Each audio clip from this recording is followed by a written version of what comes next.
In a blast that has plunged Australia deep into the world of political terrorism, 2 men were blown to bits and another 2 are still fighting for their lives in Sydney Hospital.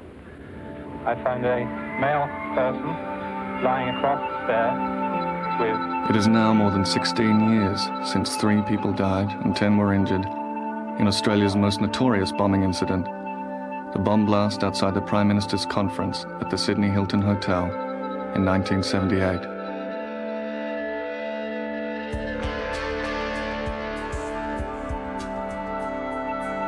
Right from the beginning, it was the police who said it was a conspiracy, the breathing together of a plot. But whose conspiracy? I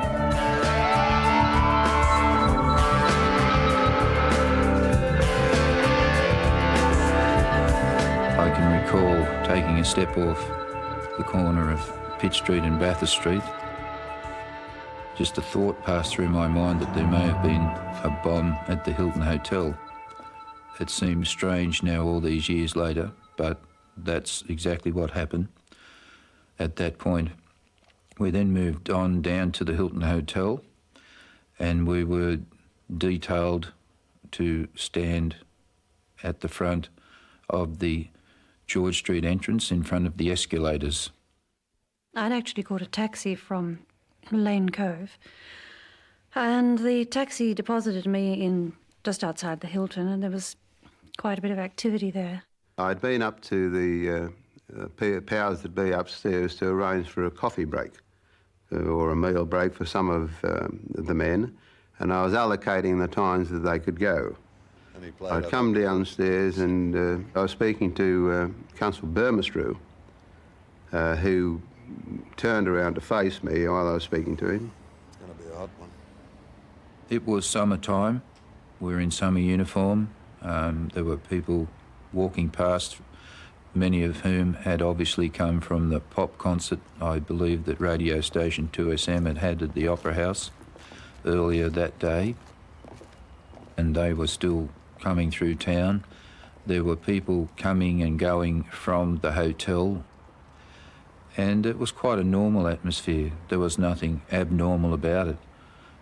On my left was the garbage man, who had just taken the container, picked it up and turned around, and there was garbage spilling everywhere. And I think I exchanged a smile with him. So I proceeded to the next bin, which was right outside the Hilton, and in my rear vision mirror I watched Bill Favell just brush some garbage off the top of the bin and then reach in and lift the bin out. I went up the stairs of the staff entrance of the Hilton. The bronze doors of the staff entrance were there.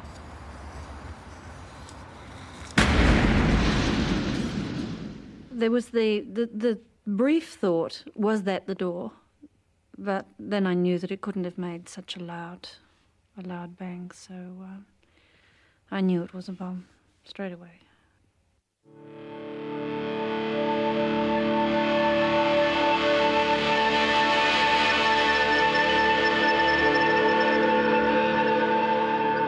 I got such a shock in that instant and felt the pain of the metal of the shrapnel fire into the top of my shoe.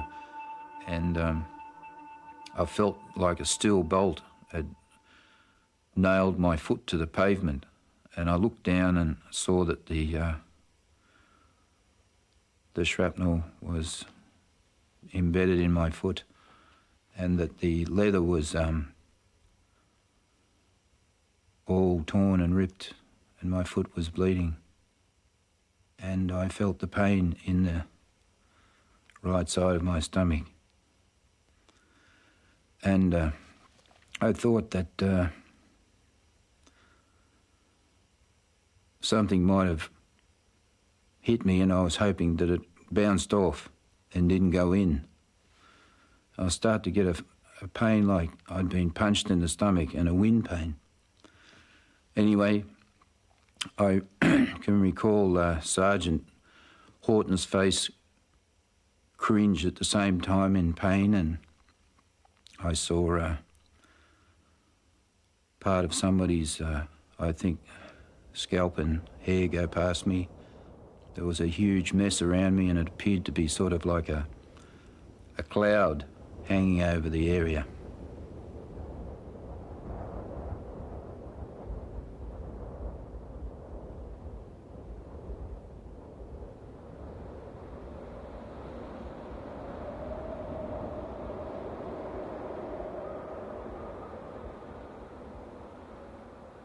I mean, it was an amazing sight. All the shop windows had been blown out. There was no light. Oddly, there were no cars about. It was just a completely deserted scene except for what was going on outside the Hilton. There was dust and debris just settling very slowly. Everything was in slow motion. It was as though time was slowed down incredibly. And the young man who had been sitting on the step closest to the garbage, he was sliced open from the navel right down to the hip joint. Horrific. And he was just slowly toppling.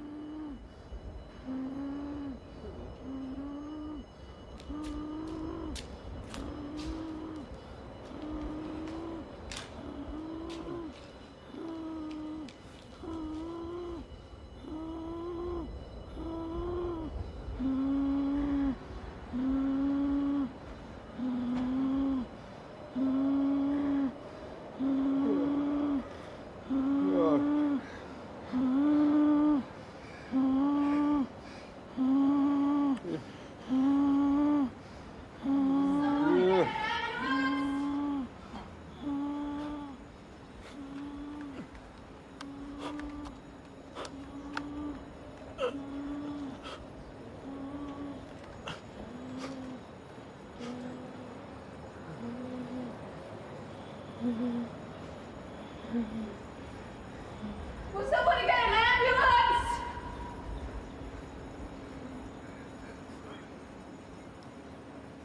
I looked at Rod and he looked at me and I said, "Where did it get you?" And he said, "In the shoulder and the leg, I think."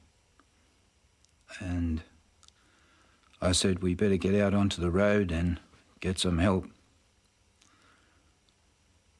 And I saw the body of a man across the centre of the road, and we saw a Land Rover coming up the street, and it had a bearded man in it, and we stopped the Land Rover. And then Rodney helped me get back towards a vehicle which was parked against the curb, and I leant up against the vehicle, and I was feeling a bit faint because I thought I was going to die. and I said a prayer. I asked Jesus to help me. And he did. And then a fire brigade officer came down.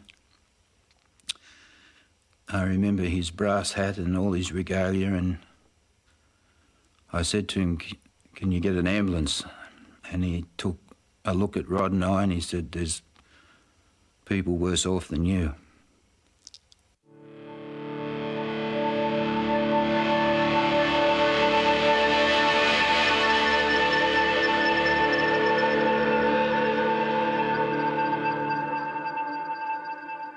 And then seeing the full extent of my injuries. The hole in my foot, which was huge, the hole in the side of my knee, my thigh, and I woke up with my large colon exteriorised and a glass rod underneath to keep it out. It had been stitched. The shrapnel had gone in and perforated my large bowel.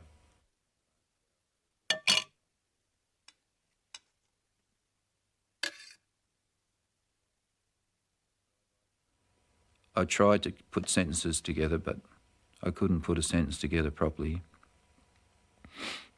I slept one night in 3 weeks, and every time I blinked, I saw the bomb blast.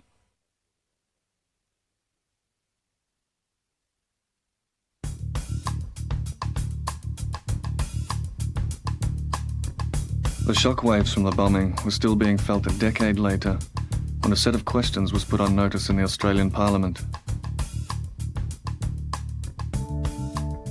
Was the bomb itself made in a Commonwealth government laboratory? Was a bomb disposal unit waiting nearby as part of a pre-arranged plan?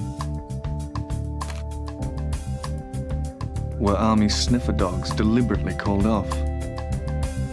Did someone from a police observation vehicle telephone a warning? What happened to the fragments that could identify the bomb?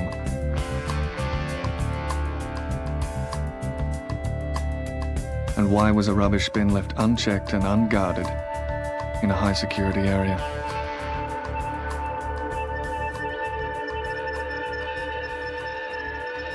Sydney was to host the first ever Commonwealth Heads of Government regional meeting, and 11 heads of state took up residence at the Hilton on that Sunday, the 12th of February, 1978.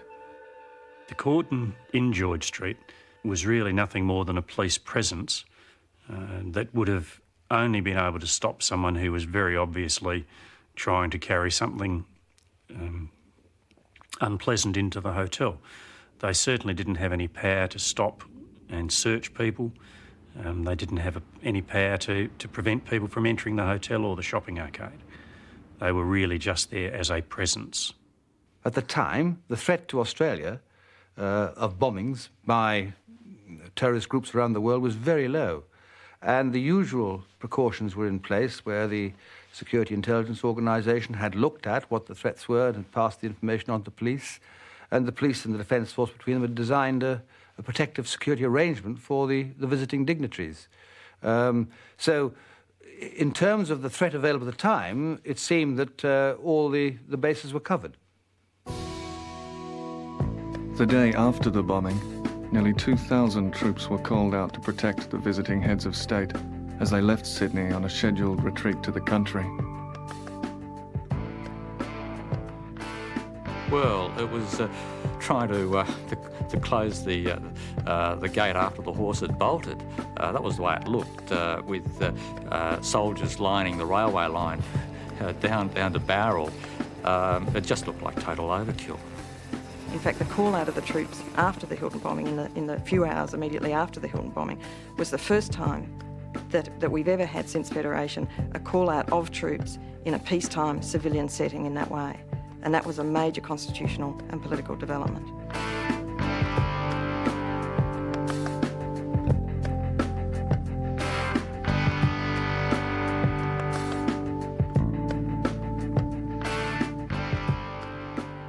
About an hour after the bomb went off, the New South Wales Police Special Branch officer attached to our delegation returned to the hotel and made some telephone calls, and within a few minutes told us that the Unanimously had planted the bomb. I had no reason to believe that they were not quite right in what they said, but I was surprised that they arrived at the conclusion so fast. On the 16th of February, 3 days after the blast, a man named Richard Seary contacted the police. He had been a member of the Hare Krishna religious sect, and he made allegations to police implicating the sect in the bombing. The police didn't investigate his claims in regard to the Hare Krishna. Instead, they asked Seary to infiltrate another religious sect, the Unanimously. And 4 months later, arrests were made on information supplied by Richard Seary. But when the charges came, they had nothing to do with the Hilton bombing. Three members of the Unanimously, Tim Anderson, Ross Dunn and Paul Alistair, were charged with conspiracy to murder a man named Cameron, who was a leader of the National Alliance. The other person who was involved in the events on the night was Richard Seary, who at that time was an informant and agent, really, for New South Wales Special Branch, who'd infiltrated Unanimously on their behalf. He, along with Ross Dunn and Paul Alistair, went out to Yagoona. When they arrived there, they were stopped by police. There was a bomb in the car. It was alleged that one of the two Margies tried to detonate the bomb, and those two were charged with attempted murder.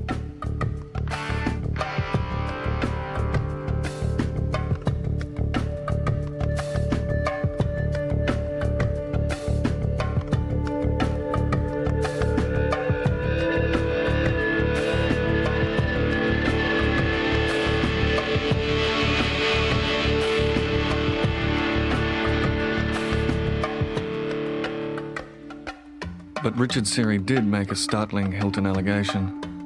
He claimed that Paul Alistair and Ross Dunn had confessed to planting the bomb, with help of some kind from Tim Anderson. The Margies claimed Seary was lying.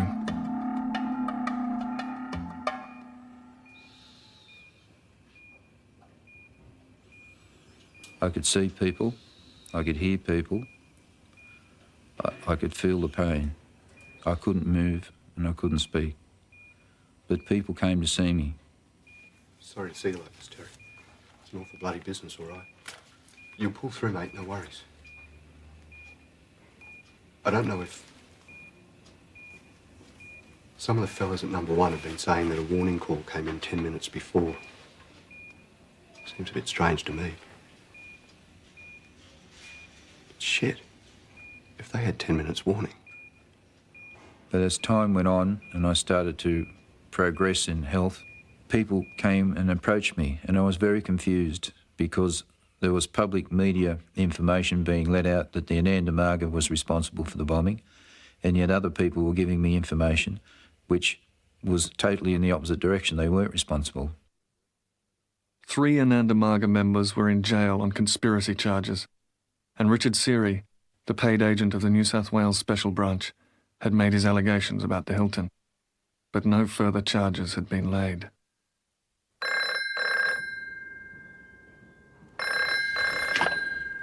Senior Constable Griffiths. And a person who was then a member of the police force told me that there was a document at the CIB which had information on it that about 12:30 a.m. on the 13th of February 1978, Miss Jones, the police switchboard operator, received a phone call from an anonymous male person who had asked her to put him through to the special branch.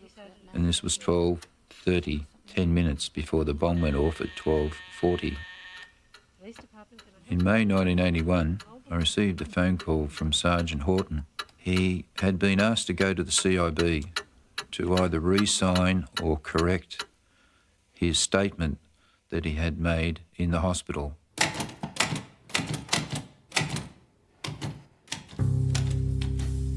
Well, I went through the sheet they had, and I initialed anything that was incorrect and pointed it out to the detective there.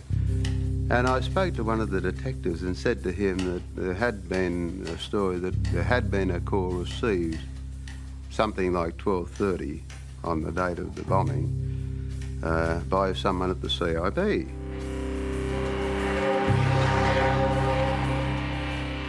He said, well, I'll show you the accounts pad entry, which he did. And the accounts pad entry said that a Miss or a Mrs. Jones had received a phone call from someone at 12:32, I think, a.m., to say that a bomb had been planted in the bin outside the George Street entrance to the Hilton Hotel. But for some reason, that information wasn't received at Central until something like 2 minutes before, and by the time that it was received, the police at Central didn't have time to send anyone there to warn the police at the hotel that the bomb was there.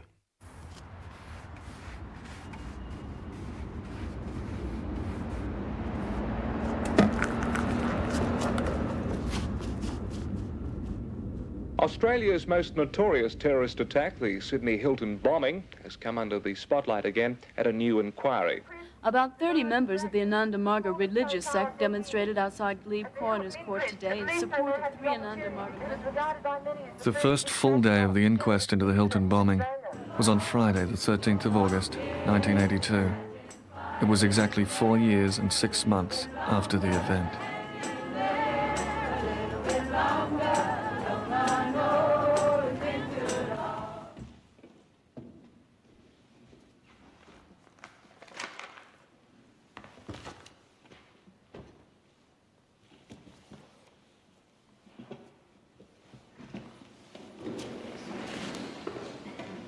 The persons given leave to appear here will be afforded every opportunity to examine and cross-examine under Section 32 on matters, and I quote here, relevant to the inquest. I appreciate that you gentlemen will go from here disappointed in the stand I am now taking. I stress, however, that other people have to be considered, and I am apprehensive that other people's rights, privacy, and indeed personal safety should not be put in jeopardy. Now, if I need any support for this, I need only point to the disgraceful defacing of this court out the front today, done obviously by people who would apparently stop at nothing to achieve their ends. We had information which suggested that ASIO had an involvement.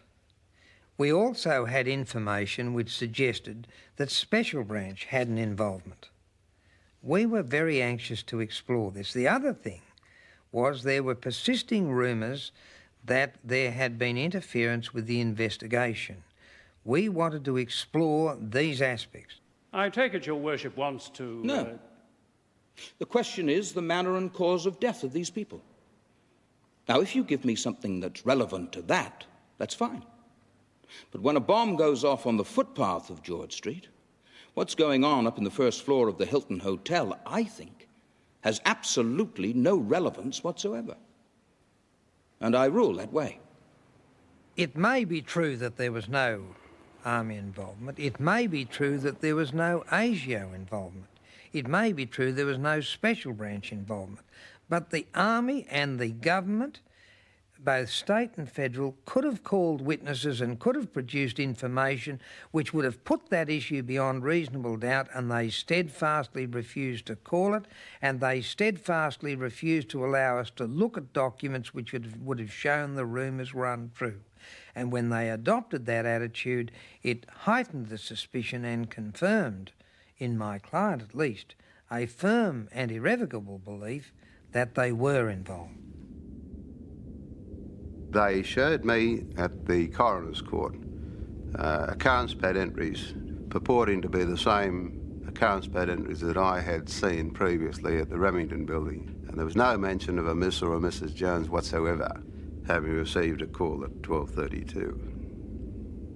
When you make an accounts pad at a police station, an entry, it's scrutinised by many, many people.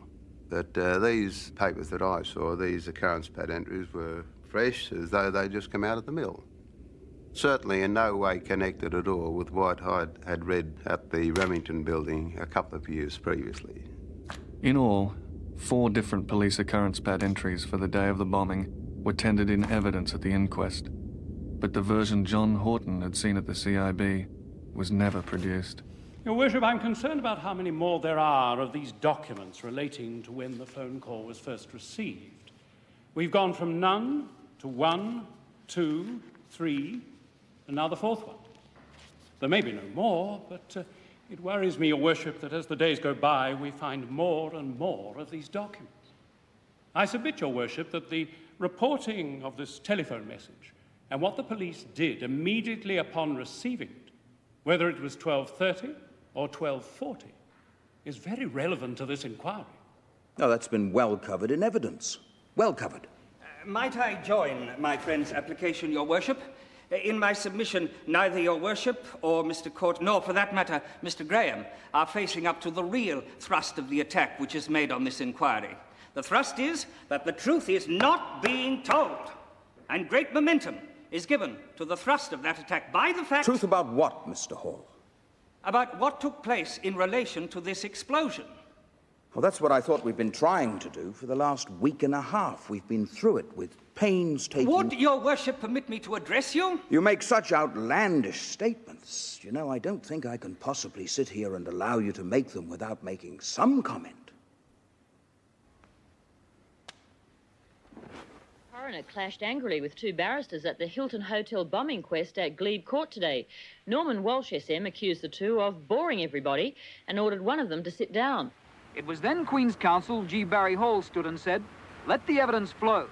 Now, I went to the people and I said, look, if you have information which will show these rumours are groundless, if you will show it to me and in secret, and I can satisfy myself that they are groundless, I promise we won't explore them. To my surprise, instead of reacting cooperatively to that, I was treated as though I was some kind of enemy of the state. And the way they treated me actually heightened my belief, which I hold to this day, that there is something discreditable there. In general, the police make a search of the scene of a crime or an accident. They pick up all the pieces that they think are relevant, and then they consult the list of authorities to whom they can go. And I was on the list as a metallurgist, so in this case, metal specimens came to people like me. There was a very small coiled filament. There were some pieces of crumpled metal and some batteries that were given to me. What I was able to do was to look at these first with a scanning electron microscope and identify the material of which they were made. Well, we looked at them all, but particularly at the steel ones because those are likely to be most useful, and there was no evidence in the microstructure of those to indicate that they had been very close to the point of an explosion. There was so little forensic material that we really were not able to judge, and my belief is that we saw only a tiny fraction of it. Well, the truck was taken away to the depot where the trucks were, and the following day I went out with people from the police scientific and ballistic section to have a look at it, which really did nothing but confirm that the site of the explosion was in the rear of the truck. The garbage had all been removed and taken off the tip. I said that if we could get to the garbage which had actually been in the compactor at the time, if we could find some of the small pieces of evidence, then it might be possible to get a lean on who might have put the bomb there in the first place. But unfortunately, the area in which the garbage was dumped was not demarcated.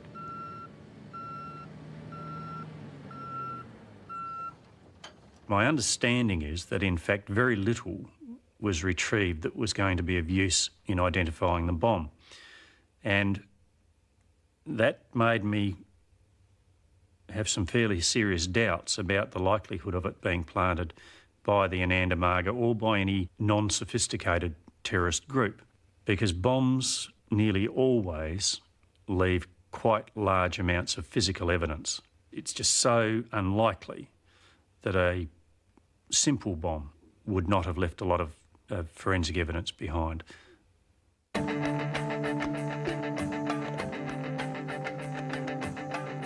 was coincidental, and oddly coincidental, that at the time that the Hilton bombing occurred, 15 landmines had been stolen from Mangalore Army Base in Victoria. There's always been a doubt that maybe they could have been involved in the explosion. Immediately after the theft, newspapers carried reports of a planned terrorist campaign by the Ananda Marga, using the mines and other army materials stolen in a second raid on the same weekend. Nothing more was heard of the materials until the bomb blast outside the Hilton Hotel, 3.5 months later. Some of the witnesses reported a double explosion. And if there was a double explosion, it could be explained by the explosive device actually being made up of what were called jumping jack mines. They are mines that there's a primary explosion which blows them into the air and then a secondary explosion. At this stage, no forensic evidence had been analysed to determine the type of explosive used in the bomb, yet authorities released the landmine story and then immediately retracted it. It was odd that the mines were stolen, but what was more odd was the way, for most of the time, we were inhibited and prevented from investigating it.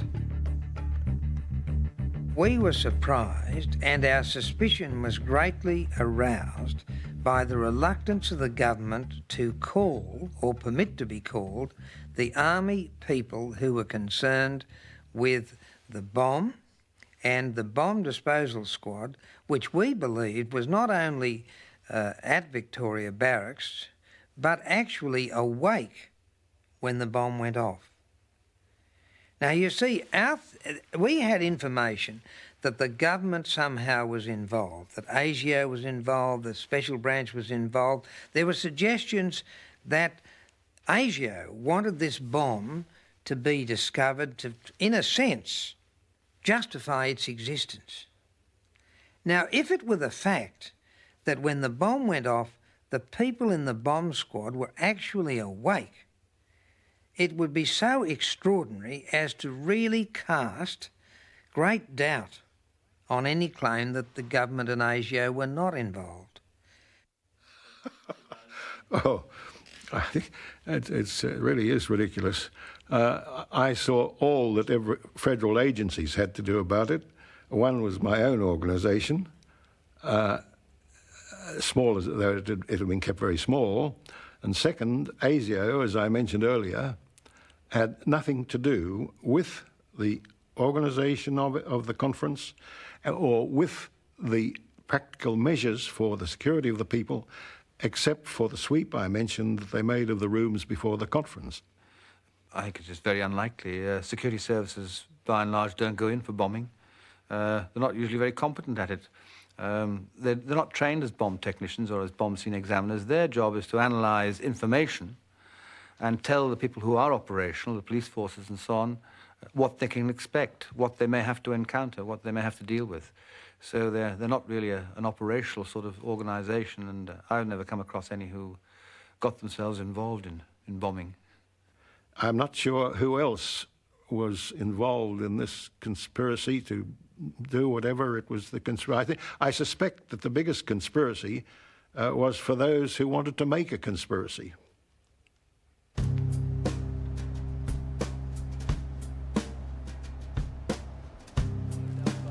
Hotel. 3 men were killed by the explosion, one of them Griffith's colleague, Constable Paul Bemistril. Griffiths made a series of claims.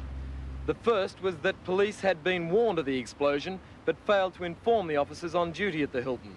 The second claim was that the principal private secretary of a federal senator had received information that an army bomb disposal truck and a special branch surveillance car were on the scene prior to the explosion. They first tried to make out that I was only out after money, that I was mentally unstable, and that I didn't know what I was talking about. However, as I've already mentioned, when things started to corroborate what I said, the tone of the event took another direction. Some months before the inquest, Peter Monahan, the principal private secretary to a Democrat senator, was approached by people who claimed they had vital information about the Hilton bombing. They said that they, as I said, worked for ASIO. In what capacity, I've got no idea. That that ASIO, they were embarrassed to inform me, were involved in some way in the Hilton bombing. Peter Monahan's evidence was never heard at the inquest, even though Terry Griffiths had supplied his name. We have never been permitted to know who persons in the security forces were, such as persons in observation squad vehicles. They were never called as witnesses to the coronial inquiry or to any other court hearing, and we were never permitted, when I say we, I mean legal counsel and investigators, were never permitted to subpoena or summons any of the security chiefs to the witness box.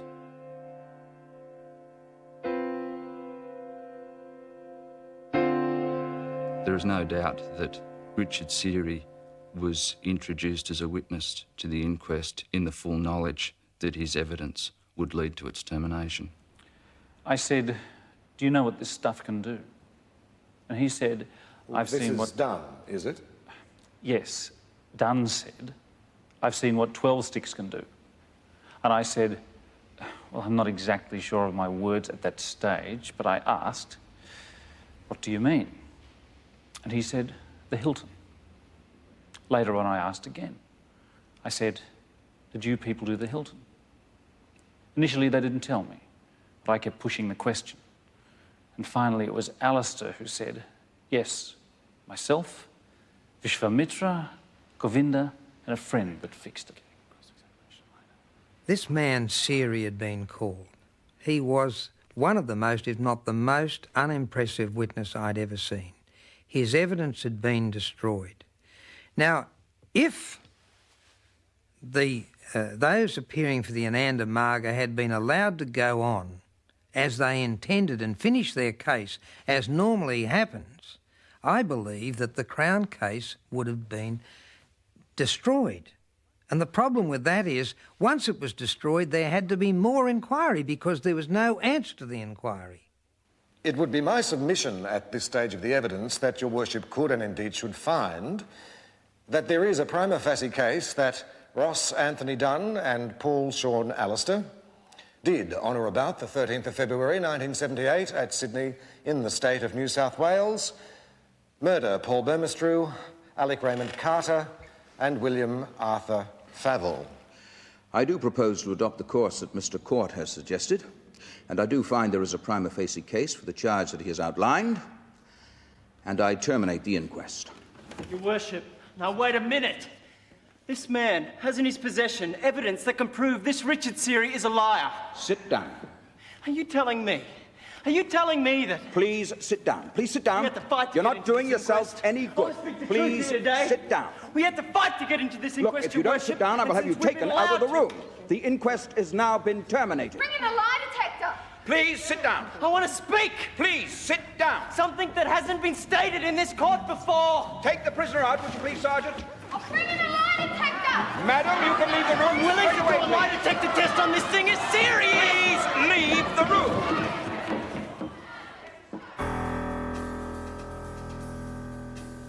In spite of the coroner's findings, no charges were laid. The inquest closed in October 1982, and with it went the best chance so far of finding out who bombed the Hilton.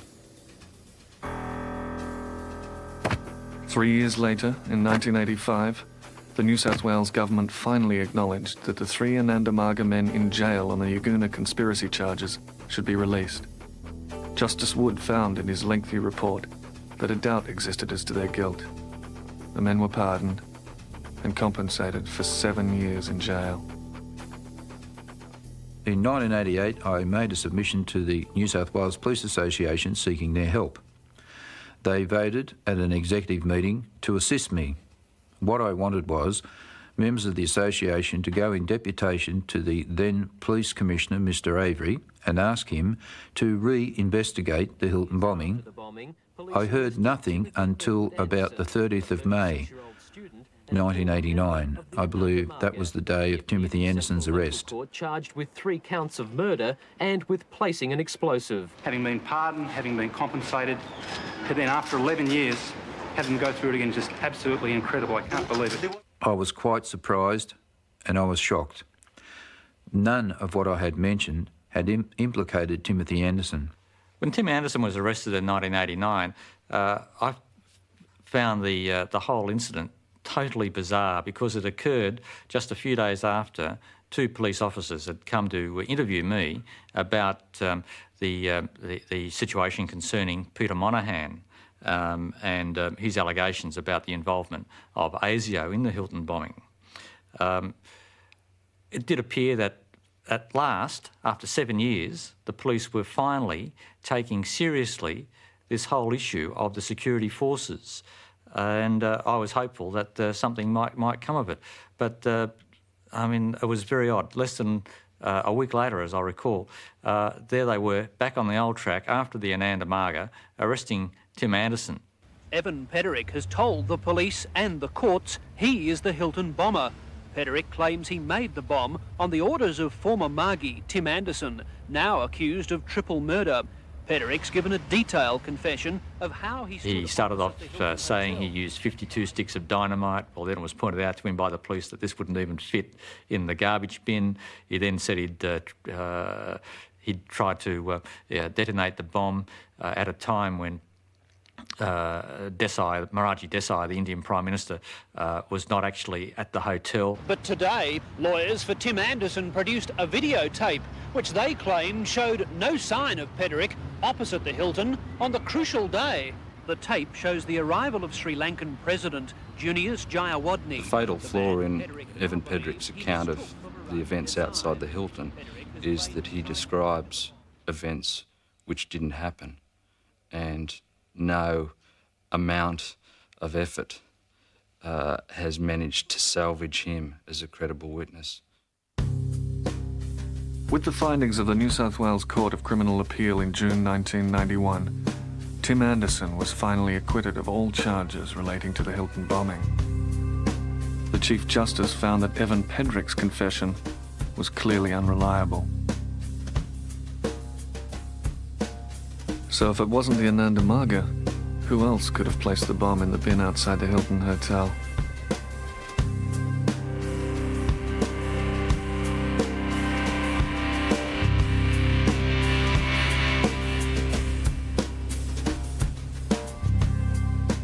Approximately 2 weeks prior to the Hilton bombing, we received information that we were put on standby specifically for CHOGRM. We have the operational team ready at all times, and we were told to specifically train for letter bomb type devices. Late on a Thursday afternoon, we got a phone call at the kennels stating that we were no longer required. Both the OC and myself tried to find out exactly what was going on because we knew CHOGRM hadn't stopped, it was still going. But we couldn't find out. All we could actually determine was it come through Vic Barracks from a security organisation somewhere. If we'd actually arrived on the scene prior to the explosion, and if the explosive device was still in the bin, where there's no doubt in my mind whatsoever the dogs would have found it, because you have to appreciate that an explosive charge large enough to do the damage that it did, in my estimation, would have been in excess of 12 pound of explosive. And there's no doubt whatsoever the dogs would have found that, and they would have found it from a long way away. They would have responded to that very, very easily. That bin was overflowing with garbage. I'd been the first truck to get to that bin since the Friday morning, I should imagine. I spoke to 3 drivers that would have been responsible for emptying that bin on the Saturday morning, the Saturday afternoon, and the Sunday morning. On the 3 occasions, they were told by the police to leave it and carry on, which they've done, which was a bit of a puzzle, seeing that there was garbage all over the place, with dignitaries arriving at the scene, and to have the garbage all over the footpath was a disgrace. The Hilton bomb exploded because no one told my shift to prevent the garbage men from emptying the bin in front of us. That's the simple reason why it exploded. That was the only bin in Sydney that was not allowed to be emptied by council workers. It was emptied by other people, but not by council workers over that weekend.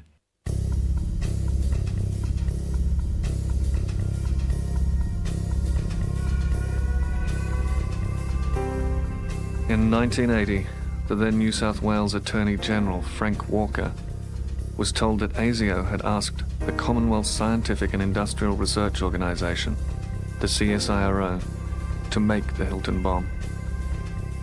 Walker told journalists that the informant was a disaffected scientist who seemed a responsible person. Walker, now a federal minister, has declined to comment further.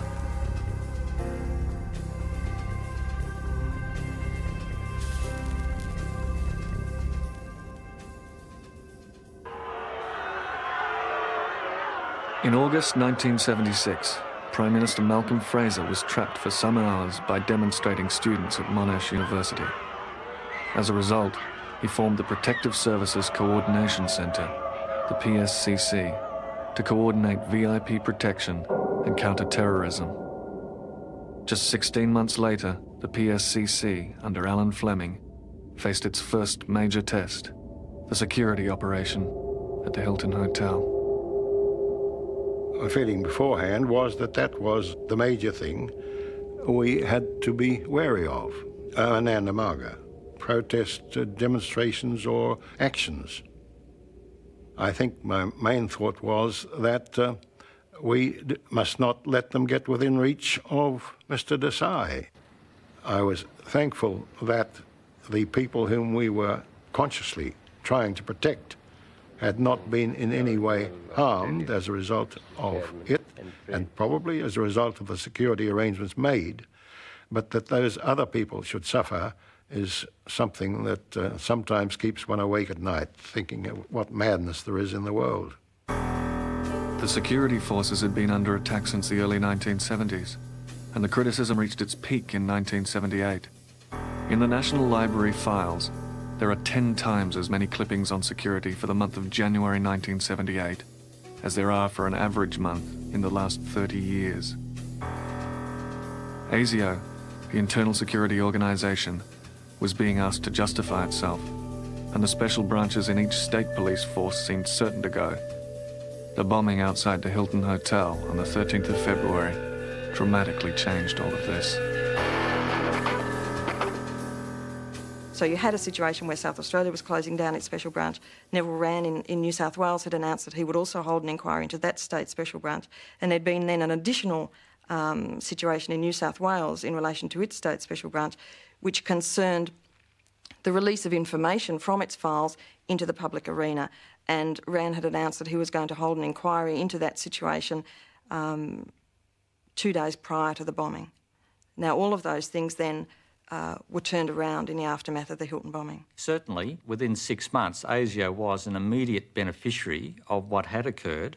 The Fraser government, in the August budget, increased their funding by 25%, which was a massive increase. I think the primary outcome of the Hilton bombing, if you like, is that what was previously a state police area came to be from that point on a federal area. The area of countering terrorism became exclusively a federal area, and where the police slotted in, it was as part of a general team of dealing with that. Significant changes were made to the Australian Defence Force regulations in October 1977, changes that would give the military a role in the event of a terrorist attack. For the first time in the modern history of the nation, armed troops were to be made available in a domestic policing role.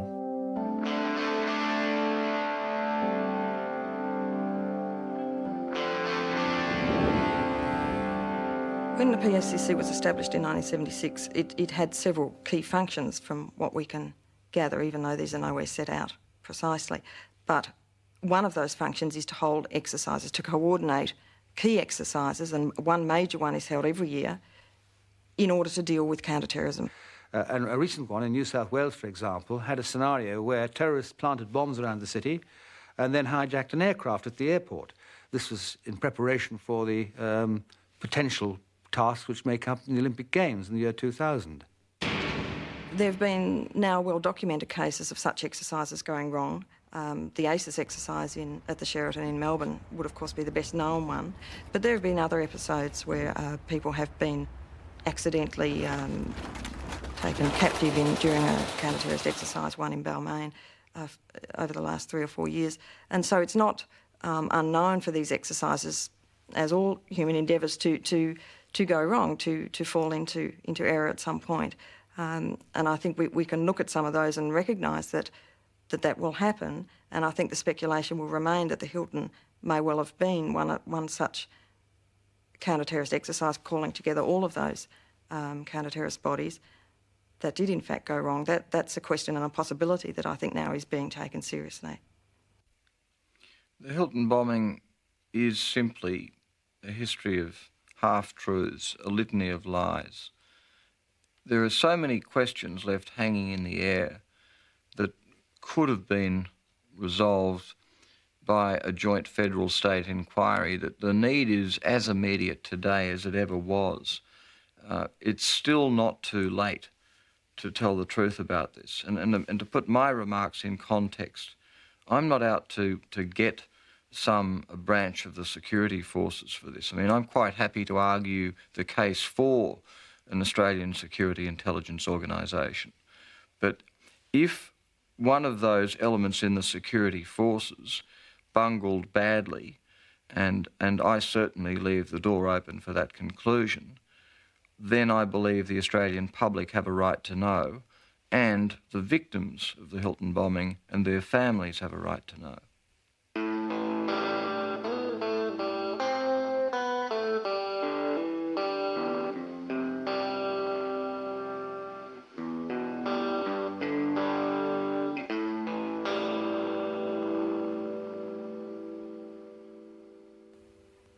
This has literally torn my life apart. I saw myself as a strong, competent police officer prior to the explosion. As a result of the explosion, my personal relationship with not only my wife but other people has altered. I've received psychiatric help for nervous anxiety. I've suffered a stroke. I'm an agoraphobic. I suffer from agoraphobia.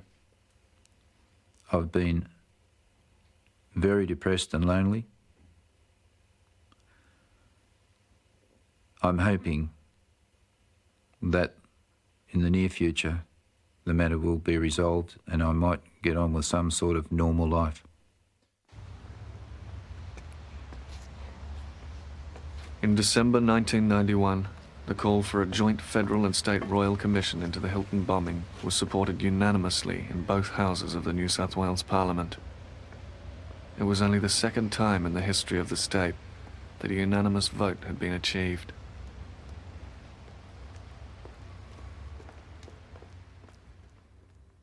I believe that on the night of the Hilton bombing, the plan was for a bomb warning phone call to be made, the police department to be officially alerted that a phone call had been received, that there was a bomb in the bin. The area was to be evacuated. The military bomb disposal unit was to come around and with its remote robot explode the bomb in front of the national and world's media. Unfortunately, the phone call, which was part of the plan, was made, but we were not notified. When Bill Ebb pulled the compactor unit into George Street that night, he could see plenty of rubbish outside the Hilton Hotel. The round trip to Circular Quay normally took about half an hour, but on a Sunday night it was shorter. He'd do a U-turn at King Street and come back and clear the rubbish. That put him and his crew outside the Hilton 20 minutes earlier than usual, about 12:40 a.m.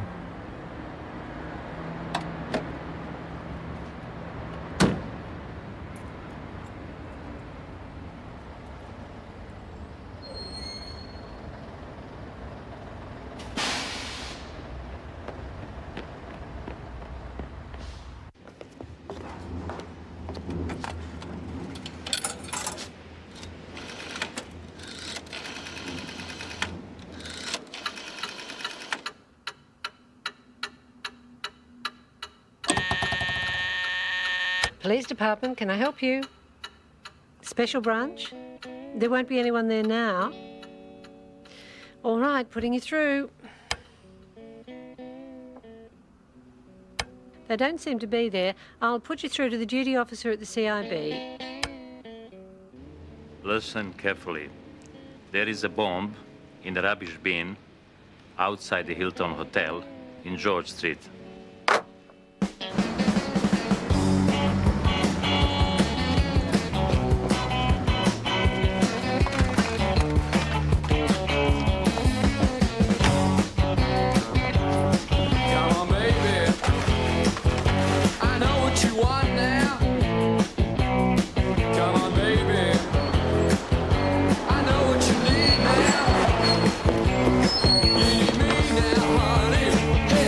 Not what you get. Come on, baby. Show me some fun now. Come on, baby. Show me some fun now. If you show me some fun, hey, I want you forever.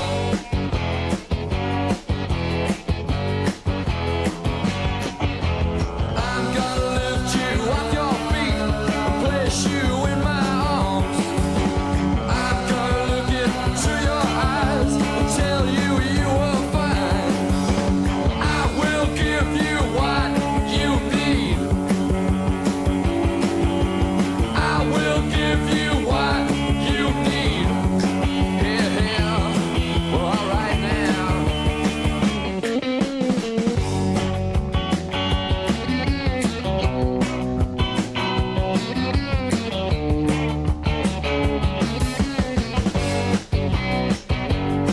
Come on, baby. Give me a chance now. Come on, baby. Don't throw me away now. If you throw me away now, honey, I'll do anything.